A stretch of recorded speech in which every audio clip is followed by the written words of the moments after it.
and welcome to My Career in Data, a podcast where we discuss with industry leaders and experts how they have built their careers. I'm your host, Shannon Kemp, and today we're talking to Susan Ray from Delaware County Community College.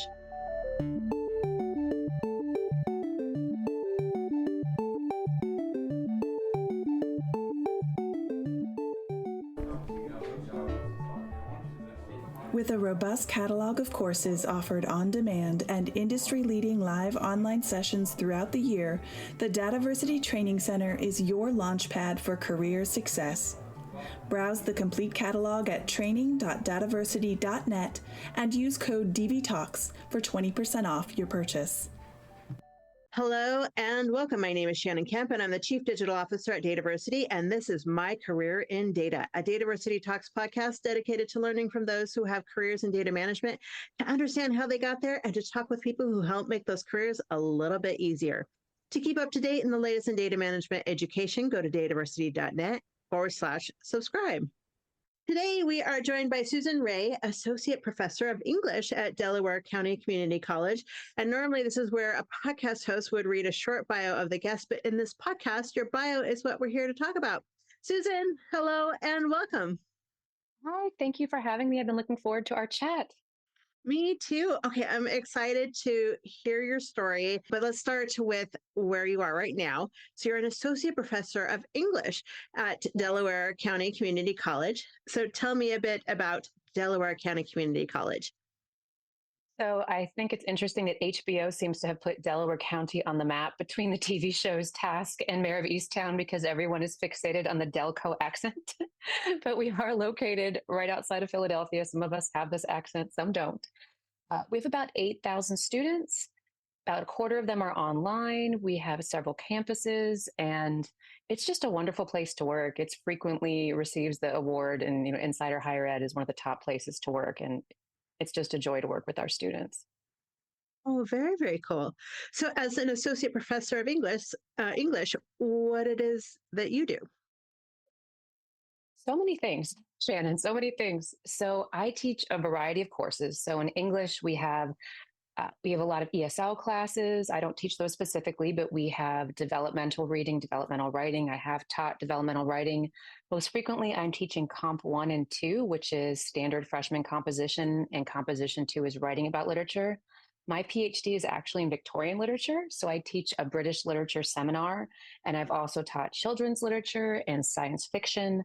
So in addition to depending on what classes I'm teaching any given semester, I'm an academic advisor to approximately to a dozen to 24 students a semester, and all kinds of initiatives going on campus that we can jump into, and committees and ways to reinvigorate the college. Right now, I'm doing a lot of work with AI. So it's kind of a wonderful place in that you get to kind of determine the direction of where your energies go outside of the classroom.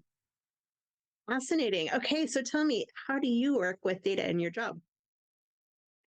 So many ways. And I've learned as I go. A couple of years ago, oh my goodness, I'm dating myself, back to 2013, more than a couple of years ago, I started an accelerated learning program. It's called ALP. It was founded by Baltimore County Community College. And what it does is it takes students who are technically in developmental reading or writing, but on the cusp, and putting them in a standard English 100 class with a lab that would support them in any remedial skills they needed to work on, but they would still finish that freshman English class in one semester. And as you can imagine, it was lots of research. Like, where do these scores fall that we think they'd be the best fit for that? And do we look at student transcripts, and does that determine things? And what's the right classroom size that there's a mix of students who are traditional, quote unquote, Composition 1 students, and the students who are borderline developmental. So I'm glad I was not the only one involved in this project, but I learned very quickly, that was my crash course into how data very much shapes how these programs are going to run, how we determined how they're going to work, the funding questions, because there's a different balance for faculty teaching those courses. So so it's been about a decade that I've learned that data is very essential when you're piloting anything at any kind of institution. I love it. It sounds interesting. I mean, you mentioned too that you're getting into AI. Yes, and data has been huge for that as well. So a little bit of background. I know I said Victorian literature, English classes. I'm from a tech family. My father's a retired computer sciences professor who on the side, he loves data, he loves math, everything involved in that. So I had a somewhat of a framework there. But I've noticed past 2 years, we started to get the flood of AI generated essays. And I had the kind of flashback when I was an undergrad 20 years ago. that, my instructors were very kind of anti the shifts with technology. They didn't want us using online sources. They were suspect of databases. And I really try to fight my urge to say no AI.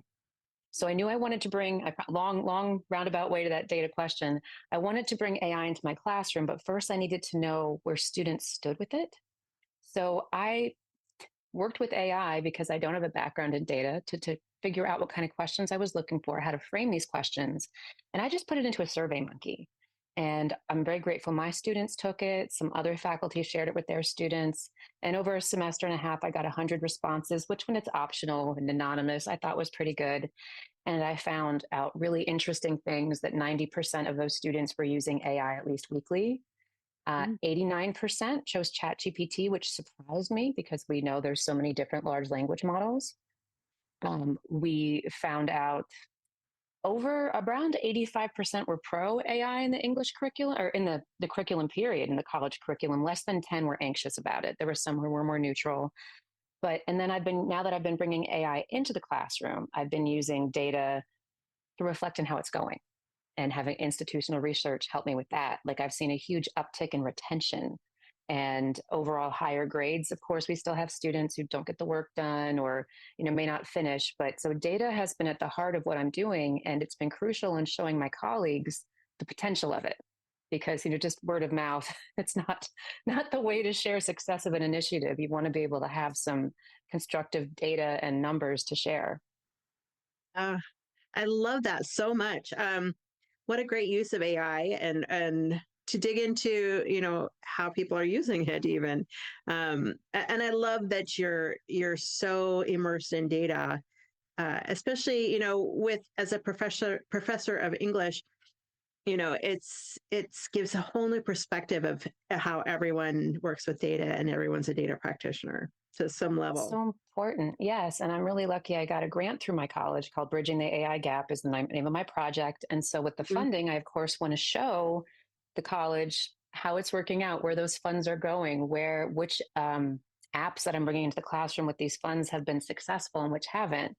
So, of course, I'm grateful that institutional research slows down. His name is Chris Tokpa. He's wonderful and will spend time with me to figure out how to track data from semester to semester. Questions I never even thought about, like to ensure credibility of data. He says, so if grades are higher, let's bring an outside professor to blind read essays from last semester and this semester to bring credibility to the data. And I just had never thought about that. So I really think for anyone in the humanities, that if you're going to do a grant, if you want to show an initiative as being successful, you need to be able to work with data. And if it's not your background like mine, go find the masters of the data in your institutions and ask them for their wisdom and guidance. Oh, I love that. All right, so let's back this up. Let's talk about how you got into doing what you're doing. So Susan, tell me, when you were, say, 6 years old, did you grow up and say, I'm going to be an associate professor of English? Or what was the dream? No, I thought I did not have the discipline for that. I loved literature. I'm a military brat, so we moved a great deal, and I just found such comfort in fiction. And for a long time, I thought I wanted to be a writer, and I went to undergraduate thinking I would be a writer. And I took some creative writing classes and thought maybe I'll be an editor of fiction. Maybe I'm not a natural writer. And so I moved to Manhattan, as one does if you grow up watching Sex and the City, thinking I will have some fabulous career. And now I became an administrative assistant for Kaplan Inc. And there was a lot of data there and a lot of Excel spreadsheets and a lot of tracking invoices and seeing where funds went and trends in students purchasing textbooks. I decided that kind of data wasn't for me. Maybe if I went back and got my master's in English, I could come back and fulfill that dream of being an editor. And that's when, as part of my grad work, they put me in the classroom with undergraduates to teach writing. And the stars aligned, and I was like, this is what I want to do with my life. So I did get the doctorate in Victorian literature, but when it became time to go on the job market, I knew I wanted to go to a teaching institution rather than like an R1 research institution. And Mhm. when students ask me, because a lot of our students are first generation, like, what's the difference? I'll say if I was at a research institution, there's that term publish or perish, but like your research is equally important as your teaching. Whereas where I'm at, teaching is the most important thing and research is just the frosting on the cake. But research is still important. So that's, I'm still invested in the data when I'm getting money for initiatives. But when my husband and I moved to Philadelphia, a friend from graduate school said, I know you're adjuncting at Temple and Penn State, but we have a full-time position here. Why don't you interview? And again, that was 13 years ago. And a very roundabout story that brought me to accessing AI data for English courses at Delaware County, but it's all come together. Visit dataversity.net and expand your knowledge with thousands of articles and blogs written by industry experts, plus free live and on-demand webinars covering the complete data management spectrum. While you're there, subscribe to the weekly newsletter so you'll never miss a beat. Oh, so fascinating and so fun. Um, and and again, you mentioned, how you started getting into the data, but tell me, what's been your biggest lesson so far in your career? Hmm. In data as a professor generally, or because I could go into both. I will say the best lesson I've had in my career was for 2 years. I was at Valley Forge Military College, which was a really interesting place to teach. And I Mhm. wondered how coming from SUNY Binghamton, that's where I did my doctoral work, to a military college, like who was I supposed to be? How was I supposed to behave in the classroom? Did I demand yes, sir, yes, ma'am? And a faculty member that'd been there for a long time, and he said, you have to be yourself. You have to be genuine, or your students will feel that immediately. They didn't come here for you to play a part. You know you're the expert. Guide them. Be yourself. And so that's been the best lesson. And I think that's true even in us having this wonderful conversation. And when I'm writing essays, like you need to be true to yourself, that we're not playing parts in this field. And I love that. With data, I have learned how much I don't know. Like, again, going to institutional research and saying, well, we can just look at averages, right? And that will prove. And he's like, no, we need to do outside readers of papers and think about not just attendance, but what are lateness scores and ad drop, like just all these, the more minds, the better. And especially having those expert minds. That's what I've learned about data, and knowing how much I don't know has been clutch. It is a group effort, though, isn't it? Uh, It is. yeah. Yeah, I think that is true no matter what role you play, no matter when you're looking at data and trying to figure out the source of it, the lineage of it, where the output, and it's a group effort. Yes. And recently I thought, oh, I'll just write a survey and send it out to the English faculty to see their feelings on AI. And immediately I got questions. And again, I had AI help me write the survey. Does, and 1 through 5 rating scale, is 1 the highest or is 5? And I could have smacked myself on the forehead. Like, how did I not wait on my collection of data? I should have had a person, not AI, double check my questions. And is this coherent and clear and intuitive? So always learning. Yeah. Oh, I love it. So tell me then, especially I would love your perspective as somebody who has majored in English. What is your definition of data? Mm. Ooh, that's a trick question.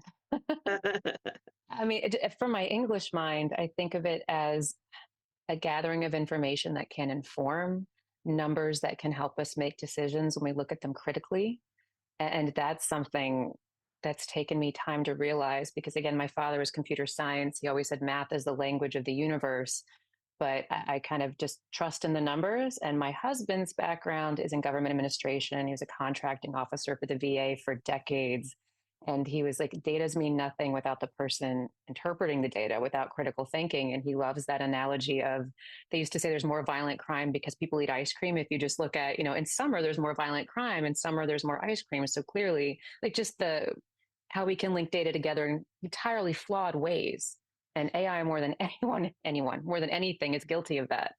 So it's the person and the critical thinking that turns number into data, I think. Uh, I love that so much. Yeah. Yeah.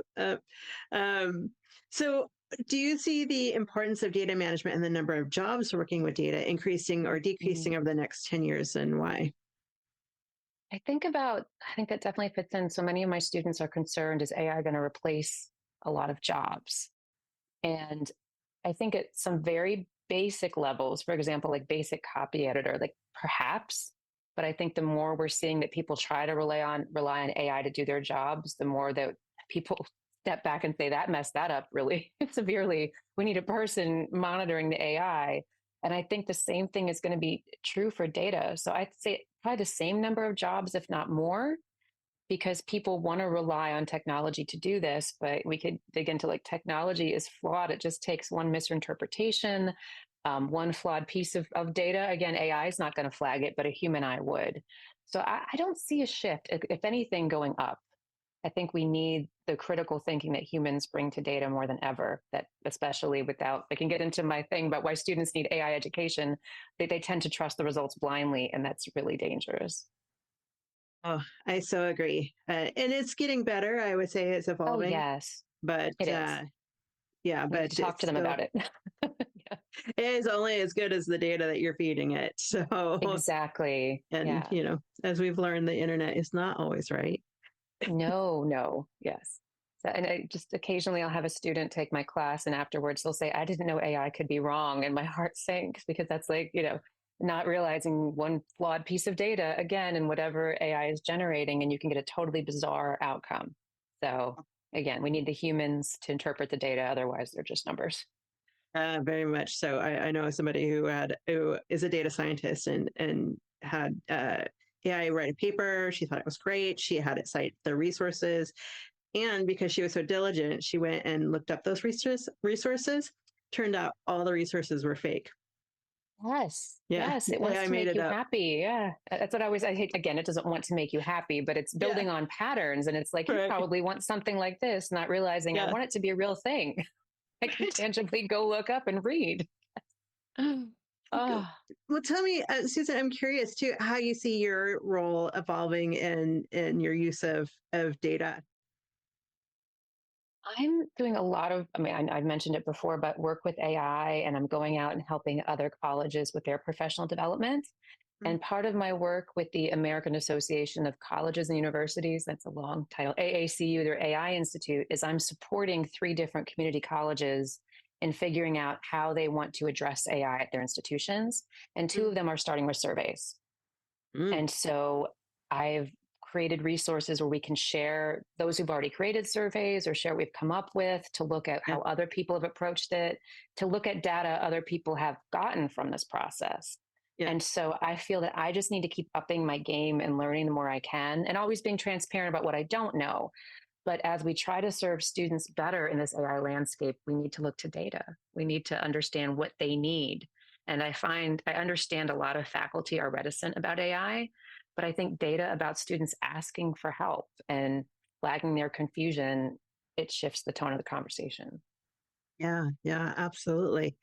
Oh, it's so fascinating. Well, I'm so excited to hear about your work and the things that you're doing. It's very, very cool, and I'm glad it's somebody's out there working on it because it's here. I think there's no avoiding it. It is. And it's fun as being someone in the humanities, just because I have been teaching for 20 years. So there's so much about technology I don't know, but I know a lot about students and how they learn and how much I want them to always keep their voices central. So it's been a fascinating, interesting journey. And just to Yeah, tie it back, all driven by data, what the students needs, what they're asking, what the trends are. yeah, absolutely. And it just again, I think that goes to show, in terms of number of jobs working with data. I think all of us are just going to be no matter what our title, we're all going to have an awareness and some uh, intention around data. Yes. And I've been talking to students about the importance of authentic data. So Mm-hmm. when I introduce AI to the class, I have a couple different slides, like the potential harms, the positives, and the real dangers of plagiarism outside of the classroom. And one thing that always strikes them is there's been publications in medical journals of research, including data that's been entirely AI generated and fictional, like you said, just nonsense. But then if Mm-hmm. someone was going to do some kind of medical research on a particular drug or cancer research based on that flawed data, you're then setting back research that could really help people. So I just like to, yes, so just we need to be keeping the human and the data genuine, right? Yeah. So I hope that wasn't a roundabout way of just talking about how important this conversation is of having humans that run the data and ensure it's genuine. Yeah. Well, thank you for helping to facilitate those conversations. Absolutely. Yeah. Oh, well, Susan, if people want to learn more about what you were doing and how to get in touch, how would they go about doing that? Absolutely. So Susan Ray, PhD, or Susan Ray, Delaware County on LinkedIn. I put everything is there. Everything that's going on at our institution, my Substack, what I'm thinking about this week in terms of AI, if you're interested. I would just please, yes, find me there. Or if you go to dccc.edu, Susan Ray, you will find me there as well. Very nice. Thank you so much. And we will get those links posted to the podcast page when it records. Well, Thank Susan, you. thank you for joining us today. It's been such a fun interview and so fun to hear how somebody with such an unexpected job title is working with data and is such a great data practitioner. Thank you for getting the word out about how important it is to think about these numbers critically. It really is. Thank you. Thank you for teaching our next generation. Ditto. I just want to thank you and to all of our listeners out there. If you'd like to keep up to date in the latest podcasts and the latest in data management education, you may go to dataversity.net/subscribe. Until next time, stay curious, everyone. Thank you for listening to DATAVERSITY Talks, a podcast brought to you by DATAVERSITY. Subscribe to our newsletter for podcast updates and information about our free educational webinars at dataversity.net/subscribe.